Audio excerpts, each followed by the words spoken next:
రేవంత్ రెడ్డి ఏమి కాడు అని ఎవరు ఆలోచన చేయలే.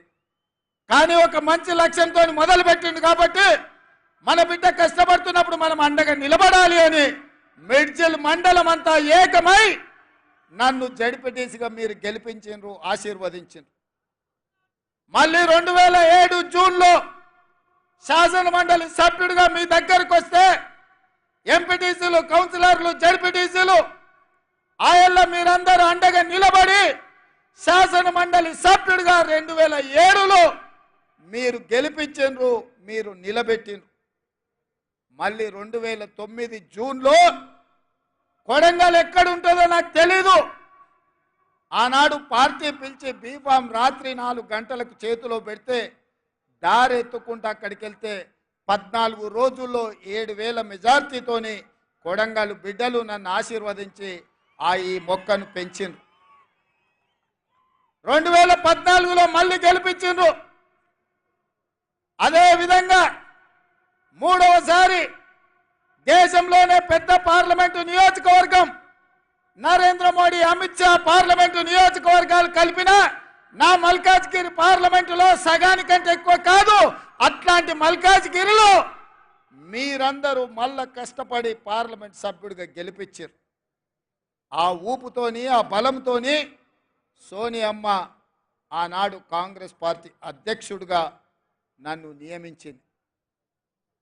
నేను ఒక్క మాట చెప్పదలుచుకున్న మిత్రులారా, ఇవాళ ఈ తెలంగాణ రాష్ట్రానికి ముఖ్యమంత్రిగా మీ ముందు నిలబడి నిటారుగా ఎవరితోనైనా కొట్లాడడానికి నాకు ఈ ధైర్యం ఉంది అంటే, ఈ ఆత్మవిశ్వాసం ఉందంటే, ఈ పాలమూరు బిడ్డలు నన్ను గుండెల్లో పెట్టి చూసుకున్నారు, నన్ను భుజాల మీద మోసిండ్రు. గల్లీ నుంచి ఢిల్లీ వరకు మేమున్నాం, నువ్వు కొట్లాడు. అది మోడీ అయినా సరే, కేడీ అయినా సరే, బిల్లా అయినా సరే, రంగా అయినా సరే, ఎవడినైనా నువ్వు ఎదురొడ్డి నిలబడు, తొడగొట్టి పడగొట్టు అని మీరు చెప్పిండ్రు. కాబట్టి ఇవాళ ఈ ఆత్మవిశ్వాసంతో నిన్న మొన్న నరేంద్ర మోడీ గారి మీటింగ్లో కూడా నా రాష్ట్రానికి నువ్వు నిధులు ఇవ్వాల్సిందే, అభివృద్ధికి సహకరించాల్సిందే.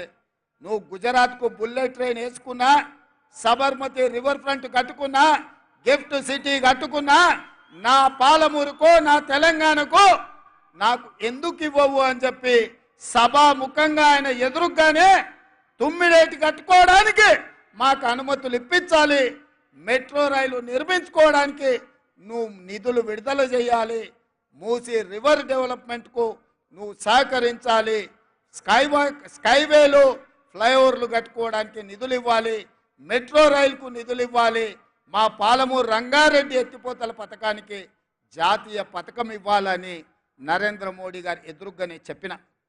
ఇవాళ కొంతమంది సన్నాసులు మాట్లాడుతున్నారు, రేవంత్ రెడ్డి నరేంద్ర మోడీ గారికి ఎందుకు వినతి పత్రాలు ఇచ్చిండు అని.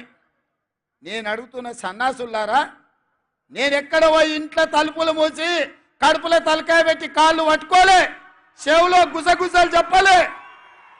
బాజాబ్తా ప్రధానమంత్రిగా ఈ రాష్ట్రానికి వస్తే ముఖ్యమంత్రిగా నా బాధ్యతను నెరవేర్చిన. అతిథి మన ఇంటికి వచ్చినప్పుడు మర్యాద ఇవ్వడం మన సంస్కారం అని నేను విశ్వసించిన, నమ్మిన. మర్యాద ఇవ్వడం మన బలహీనత కాదు. మర్యాద ఇవ్వడం వల్ల మన గౌరవం పెరుగుతుంది. దేశ ప్రధానమంత్రికి గౌరవం ఇచ్చినాం, మన సమస్యల్ని ఎకరువు పెట్టినాం. రేపు ఒకవేళ భారతీయ జనతా పార్టీ మనం అడిగిన నిధులు ఇవ్వకపోయినా, మనం అడిగిన అనుమతులు ఇవ్వకపోయినా చాకి రేవు పెట్టి చిరిగేదాకా ఉతికే బాధ్యత నేను తీసుకుంటా.